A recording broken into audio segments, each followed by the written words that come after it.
मुठभेड़ में घायल 2 पशु तस्करों को पुलिस ने किया गिरफ्तार। आईटीआई में नवीन आवेदनकर्ताओं से आवेदन आमंत्रित। नंद बाबा दुग्ध मिशन के तहत मुख्यमंत्री गौ संवर्धन योजना के अंतर्गत पशुपालकों को मिलेगा ₹80,000 का अनुदान।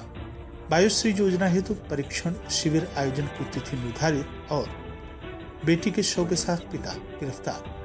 नमस्कार, प्रज्ञा टाइम्स के साथ मैं आर.के. भट्ट। प्रज्ञा टाइम्स विस्तार से। पशु तस्करी पर प्रभावी अंकुश लगाने के लिए जनपद पुलिस सक्रिय है। इस संदर्भ में पुलिस को सफलता भी मिली है और मुठभेड़ में 2 पशु तस्कर घायल हो गए, जिन्हें पुलिस ने गिरफ्तार कर लिया है।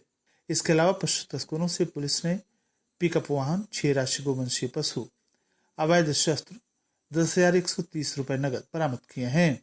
पुलिस अधीक्षक कार्यालय पर जनपद के पुलिस अधीक्षक संतोष कुमार मिश्र ने पत्रकारों को जानकारी देते हुए बताया कि गोवंशीय पशुओं की तस्करी के विरुद्ध चलाए जा रहे अभियान के क्रम में थाना तमकुही राज, थाना तरिया सुजान, साइबर थाने की संयुक्त टीम के द्वारा गाजीपुर बैरियर के पास घेराबंदी कर चेकिंग की जा रही थी कि चेकिंग के दौरान एक पिकअप वाहन आता दिखाई दिया, जिसको पुलिस टीम द्वारा रोकने का प्रयास किया गया तो वाहन में सवार व्यक्ति के द्वारा कुछ दूर पहले रुककर फायर किया गया।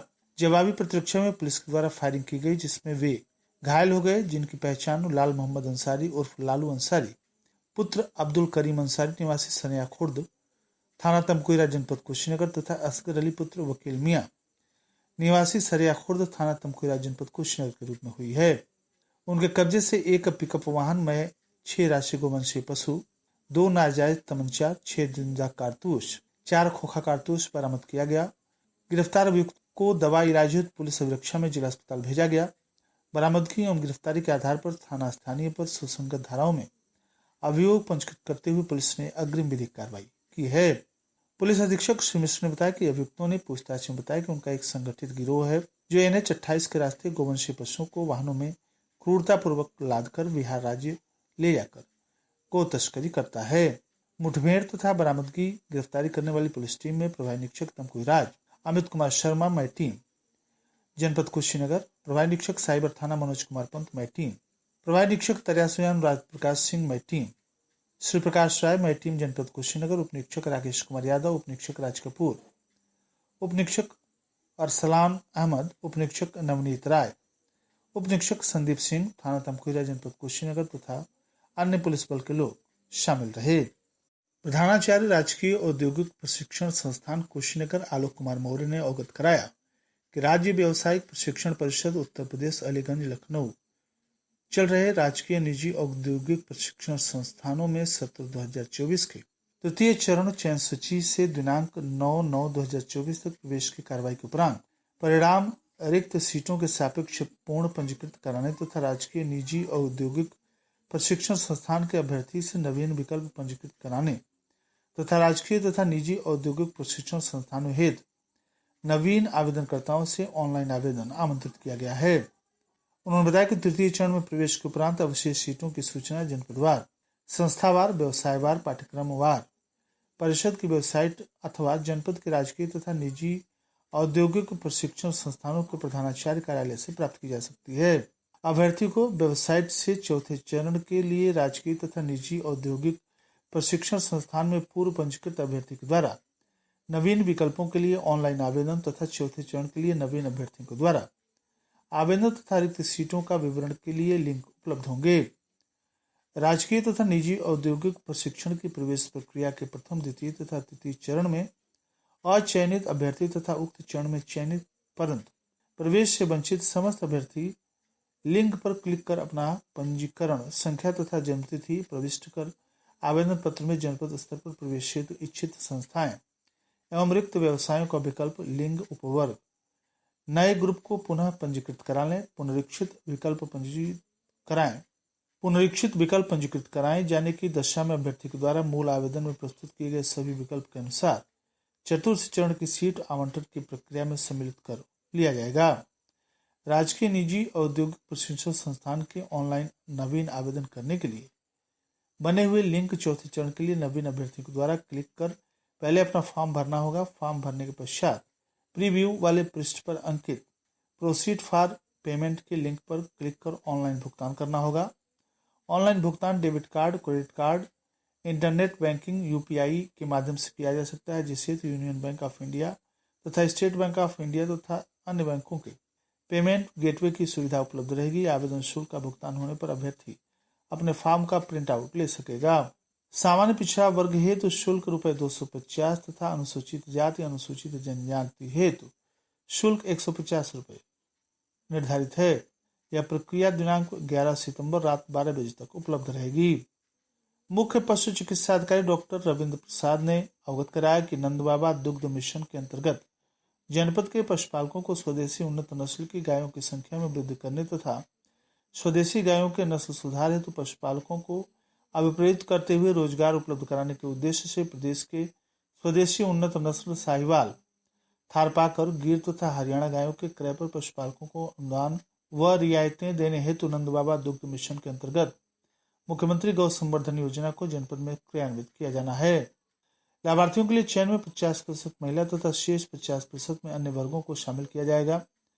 योजना प्रथम चरण वर्ष 2023-24 में मंडलीय जनपदों हेतु लागू किया गया था। द्वितीय चरण 2024-25 में शेष सभी जनपदों में लागू कर दिया गया है। जनपद कुशीनगर के लिए वार्षिक लक्ष्य 24 इकाई 2 दुधारू गायों स्थापित करने हेतु आवंटित है। योजना की प्रति इकाई की लागत 2 लाख मानी गई है, जिसमें 40% अनुदान अर्थात अधिकतम 80,000 रुपये अनुमन्य होगा। आवेदक जनपद का निवासी हो, आवेदक की उम्र 18 वर्ष से अधिक हो, पशुपालक के पास पशुओं के रखने हेतु पर्याप्त स्थान शेड उपलब्ध हो, पशुपालक के पास पहले से ही 2 गायों से अधिक स्वदेशी उन्नत नस्ल गिर, साहिवाल, हरियाणा, थारपाकर एवं संकर प्रजाति की F1 गाय न हो। इच्छुक पशुपालक इस योजना से लाभ लेने हेतु स्थानीय पशु चिकित्सा अधिकारी एवं मुख्य पशु चिकित्सा अधिकारी कार्यालय प्रथम तल विकास भवन से संपर्क कर सकते हैं। जिलाधिकारी उमेश मिश्रा ने भारत सरकार की राष्ट्रीय भविष्य योजना के अंतर्गत जनपद कुशीनगर में वरिष्ठ जनों के नित्य जीवन सहायक उपकरण हेतु परीक्षण शिविर आयोजित किए जाने का निर्देश सभी संबंधित को दिए हैं। उक्त के क्रम में वरिष्ठ जनों के परीक्षण हेतु आयोजन हेतु विकास खंडवार तथा नगर निकायों हेतु तहसील परिसर में विभिन्न तिथियां निर्धारित की गई हैं।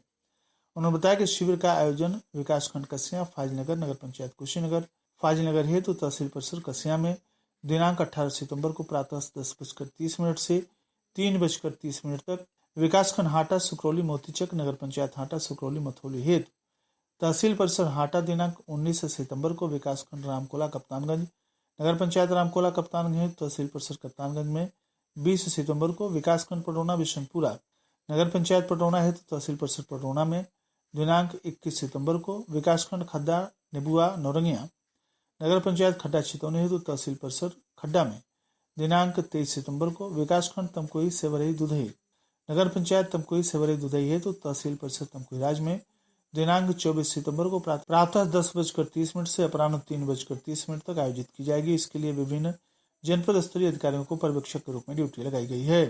जिलाधिकारी ने उक्त निर्धारित की गई तिथियों से अवगत कराते हुए निर्देशित किया कि वरिष्ठ जनों को चयनित कर लाभान्वित किए जाने तो परीक्षण शिविर का आयोजन कानूनगो, लेखपाल, सचिवों, पंचायत सहायकों के माध्यम से व्यापक प्रचार प्रसार के साथ अधिकतम वरिष्ठ जनों की उपस्थिति सुनिश्चित कराए जाने हेतु निर्देशित किए गए हैं, जिसमें किसी भी प्रकार की शिथिलता क्षम्य नहीं है। उन्होंने बताया कि राष्ट्रीय भविष्य योजना का लाभ प्राप्त करने हेतु व्यक्ति को भारत का वरिष्ठ नागरिक 60 वर्ष या उससे अधिक होना आवश्यक है। वरिष्ठ जनों को प्रशिक्षण हेतु शिविर के आयोजन स्थल पर Aadhaar card, BPL ration card, मनरेगा कार्ड, वृद्धावस्था पेंशन प्राप्त करने का प्रमाण पत्र, बैंक पासबुक, दिव्यांगजन पेंशन पेपर, मासिक आय 15,000 प्रतिमाह से कम न हो आदि दस्तावेज लाना आवश्यक है। जिले ग्रामकोला थाना क्षेत्र में बेटी का शव ठिकाने लगाने ले जा रहे निबुआ नौरंगिया थाना क्षेत्र के एक पिता को पुलिस ने हिरासत में ले लिया। लोगों ने युवती का शव देखकर पुलिस को सूचना दी। लोगों ने ऑनर किलिंग की आशंका जताई है। शव के चेहरे पर भी घाव के निशान थे, लेकिन पुलिस ने इसे आत्महत्या मानकर पिता के द्वारा शव को ठिकाने लगाने का मामला खत्म करने की बात बता रही है। लोगों की सूचना के बाद रामकोला पुलिस ने पिता समेत शव को कब्जे में लेकर निबुआ नौरंगिया थाने के सुपुर्द कर दिया, जहां पुलिस आगे की कार्रवाई में जुटी हुई है। जानकारी के मुताबिक मंगलवार की देर रात एक व्यक्ति ऑटो से शव लेकर रामकोला थाना क्षेत्र के चिलवन इलाके में पहुंचा। कप्तानगंज निबुआ नौरंगिया मार्ग पर अपनी ऑटो खड़ा कर उसमें से शव निकालकर नदी में फेंकने की फिराक में था। तभी आ रही दुर्गंध से लोगों को शक हुआ और उन्होंने पुलिस को सूचना दी। रात्रि गश्त पर इलाके में मौजूद सिपाहियों ने ऑटो तथा शव समेत व्यक्ति को हिरासत में लेकर पूछताछ किया। पता चला कि नेबोनौनिया थाना क्षेत्र के आलम मठिया में सरस्वती विश्वकर्मा उम्र 18 वर्ष पिता सुरेश विश्वकर्मा ने खुदकुशी कर ली थी, जिसके बाद परिजनों ने उसके पिता को सूचना दी। पिता सुरेश विश्वकर्मा जो प्रदेश कमा रहा था, फ्लाइट से घर पहुंचा और शव को ठिकाने लगाकर सारा मामला खत्म करना चाहता था। इसलिए घर से 15 किलोमीटर दूर वह छोटी गंडक नदी के किनारे ऑटो लेकर पहुंचा, जहां पुलिस ने पकड़ लिया। रामकोला थानाध्यक्ष आनंद गुप्ता ने बताया कि कप्तानगंज नेबुआ नौरंगिया मार्ग पर कप्तानगंज समीप स्थित गांव चिलौन में मंगलवार को एक व्यक्ति अपनी बेटी की आत्महत्या के बाद शव ठिकाने लगाने आया था, जिसको पुलिस ने पकड़ लिया है। कार्रवाई के लिए नेबुआ नौरंगिया पुलिस को शव सुपुर्द कर दिया गया है। नेबुआ नौरंगिया थानाध्यक्ष ने बताया कि बीते 8 तारीख को क्षेत्र के आलम मठिया गांव के 18 वर्षीय सरस्वती विश्वकर्मा पुत्री सुरेश विश्वकर्मा ने फांसी लगाकर खुदकुशी कर ली थी। इसके बाद परिजनों की सूचना पर घर पहुंचे सुरेश ने शव को नदी में फेंककर मामले को खत्म करने का प्रयास किया था। इसी दौरान पुलिस ने उसे पकड़ लिया। शव का पोस्टमार्टम कराया जा रहा है। सभी पहलुओं पर जांच करते हुए आगे की कार्रवाई की जाएगी। और अंत में सुर्खियां एक बार फिर। मुठभेड़ में घायल 2 पशु तस्करों को पुलिस ने किया गिरफ्तार। ITI में नवीन आवेदनकर्ताओं से आवेदन आमंत्रित। नंद बाबा दुग्ध मिशन के तहत मुख्यमंत्री गौ संवर्धन योजना के अंतर्गत पशुपालकों को मिलेगा 80,000 का अनुदान। वायुश्री योजना हेतु परीक्षण शिविर आयोजन की तिथि निर्धारित। और बेटी के शव के साथ पिता गिरफ्तार। इसी के साथ प्रज्ञा टाइम्स का ये अंक यहीं समाप्त हुआ। नमस्कार।